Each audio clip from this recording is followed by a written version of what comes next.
ចាជំរាបសួរពងម៉ែបងប្អូនកូនក្មួយទាំងអស់គ្នាតោះបងប្អូនទៅធ្វើនំប៉័ងល្ពៅហូបជាមួយនឹងខ្ញុំចានំប៉័ងល្ពៅ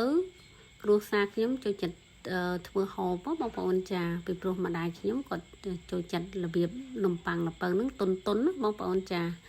ម្ល៉េះហើយចាស់ភាគច្រើនគឺគាត់ចូលចិត្តពិសាណាបងប្អូនចាតោះតែមើលគ្រឿងផ្សំខ្ញុំចាខ្ញុំនឹងបង្ហាញជូនបងប្អូន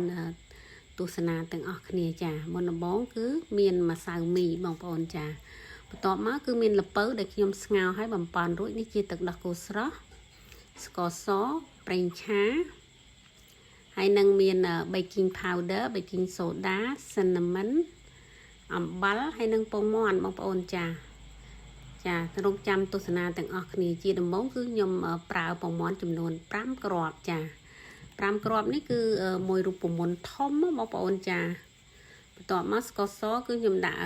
2កែវកន្លះចាហើយនឹង baking soda 2ស្លាបព្រាតូច baking powder កន្លះស្លាបព្រាចាកន្លះស្លាបព្រាតូចហើយនឹងអំបិល2ស្លាបព្រាតូច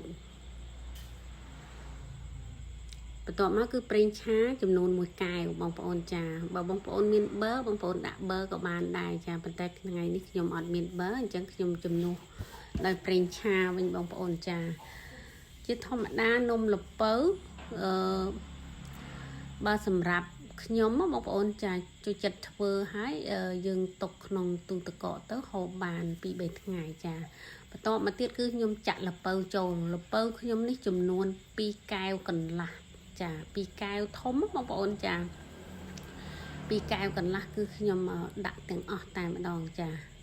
ដាក់ចូលហើយខ្ញុំកិនជាមួយនឹងម៉ាស៊ីននឹងបើសិនជាបងប្អូនអត់មានម៉ាស៊ីនបងប្អូនអាចវាយនឹងដូចថាប្រដាប់វាយពងទាបន្ទាប់មកគឺម្សៅមីបងប្អូនចាក់រៀងដូចថាជ្រុលដៃមួយកាន់ម៉ាស៊ីនដៃមួយកាន់ម្សៅមីអញ្ចឹងដូចថារៀងកពុបបន្តិចចា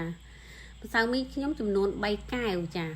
ហើយខ្ញុំចាក់បន្តិចម្ដងរហូតដល់អស់អញ្ចឹងទៅបងប្អូនចាហើយខ្ញុំប្រើម៉ាស៊ីនវាងាយស្រួលវាយទេបងប្អូនចាប៉ុន្តែពេលខ្លះខ្ញុំប្រើប្រដាប់វាយពងទាដែរបងប្អូនចាហើយនេះជាទឹកដោះគោស្រស់ចាចំនួន1កែវចានំល្ពៅបើសិនជាយើងប្រើទឹកដោះគោស្រស់ឆ្ងាញ់បងប្អូនចាហើយបើបងប្អូនអត់មានទឹកដោះគោស្រស់បងប្អូនជំនួសដោយទឹកធម្មតាក៏បានដែរចាពីមុនមកពេលដែលខ្ញុំរកទឹកដោះគោស្រស់អត់បានហើយខ្ញុំចង់ហូបនំល្ពៅខ្ញុំប្រើទឹកធម្មតាបងប្អូនចាហើយជាចុងក្រោយនេះគឺ cinnamon ចា cinnamon ខ្ញុំដាក់1ស្លាបព្រាតូចចាដាក់ឲ្យខ្ញុំកិនជាមួយនឹងល្ពៅហ្នឹងចាជាមួយល្ពៅជាមួយម្សៅមីពងមាន់អីហ្នឹងកិនវាឲ្យដូចថាចូលគ្នាសព្វហើយបានខ្ញុំចាក់ដាក់ថាសយកទៅដុតបងប្អូនចាបងប្អូនខ្ញុំចង់ប្រាប់ថាបើសិនជាមានកដាស់ទ្រាប់នៅបាតថាសវាស្រួលបងប្អូនចាវាអត់ជាប់ចាប៉ុន្តែបើសិនជាបងប្អូនអត់មានកដាស់ដូចខ្ញុំនេះបងប្អូនអាចប្រើប្រេងឆាជំនួសក៏បានដែរលាបនៅបាតថាសបងប្អូនចាប្រេងឆាឬក៏ប៊ឺអីហ្នឹង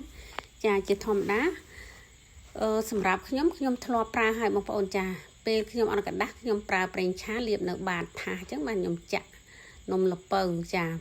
ហើយនំល្ពៅនេះជាធម្មតាខ្ញុំចូលចិត្តដុតដាក់ដូចថាថាសតូចចុះបងប្អូនប៉ុន្តែថ្ងៃនេះដូចថារៀង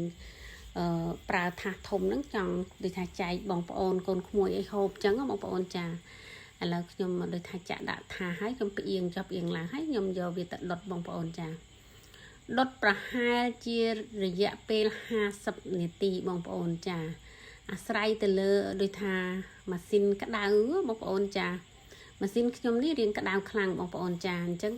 មុននឹងខ្ញុំដូចថាដាក់នំប៉័ងចូលខ្ញុំភ្លេចប្រាប់បងប្អូនខ្ញុំកម្ដៅចក្រានហើយបងប្អូនចា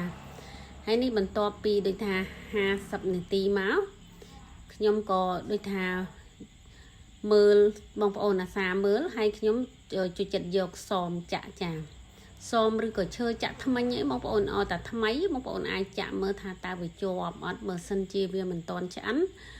នំហ្នឹងគឺវាជាប់នៅសមឬក៏ឈើចាក់ថ្មិញបងប្អូនចាឥឡូវដូចថានំហ្នឹងដូចថាវារលោងសមអញ្ចឹងដឹងតែវាឆ្អិនណាបងប្អូនចាហ ហើយថ្ងៃនេះគឺឆ្អិនភ្លាមកាត់ភ្លាមពីព្រោះដោយថាម្ដាយខ្ញុំគាត់ដោយថាហេវអញ្ចឹងខ្ញុំក៏កាត់យកទៅឲ្យម្ដាយពិសាទៅចាជាធម្មតាខ្ញុំទុកឲ្យត្រជាក់សិនបើសិនជាកាត់ក្តៅពេកវាអាចនឹងជាប់បងប្អូនចាជាប់កបិតឬក៏ជាប់ចាកបិតដែលយើងកាត់ហ្នឹងបងប្អូនចាបើសិនជាយើងទុកឲ្យត្រជាក់ទៅវាស្រួលដូចថាស្រួលវាអត់ជាប់រញ៉េរញ៉ាយអញ្ចឹងបងប្អូនចាឥឡូវខ្ញុំចាប់ផ្ដើមកាត់ហើយអញ្ចឹងខ្ញុំឲ្យបងប្អូនមើលចាសាច់នំគឺឆ្ងាញ់ចាសម្រាប់គ្រួសារខ្ញុំចូលចិត្តហូបណាស់បងប្អូនអើយចាឲ្យតែដូចថាទិញល្ពៅមកពិសានឹងបានល្អដឹងតែយកមកធ្វើនំប៉័ងល្ពៅបងប្អូនចា